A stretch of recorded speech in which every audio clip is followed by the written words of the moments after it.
15 тысяч военнослужащих, 375 единиц сухопутной и авиационной военной техники. Министр обороны России Сергей Шойгу рассказал о подготовке к торжественному военному параду на Красной площади 9 мая.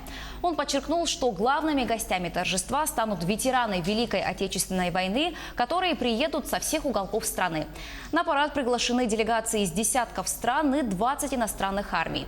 Впервые зрители увидят новейшие образцы зенитных ракетных систем и комплексов войсковой ПВО, береговых ракетных комплексов, автомобилей дистанционного минирования, танков и боевых машин пехоты. Центральным событием юбилея станет военный парад на Красной площади. В этом году он будет более масштабным, чем в прошлом и позапрошлом. Его продолжительность увеличится до 1,5 часов.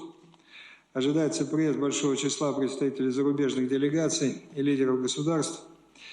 Безусловно, главными гостями торжества станут ветераны Великой Отечественной войны из всех субъектов Российской Федерации, которые приедут в Москву, и для них подготовлена специальная 4-дневная программа. Атмосферу победного 1945 года воссоздадут 10 расчетов в военной форме тех лет, а также батальон прославленных Т-34 и самоходных артиллерийских установок Су-100. На парад приглашены подразделения 20 иностранных армий. Ряд стран, в том числе входящих в состав СНГ, уже подтвердили свое участие.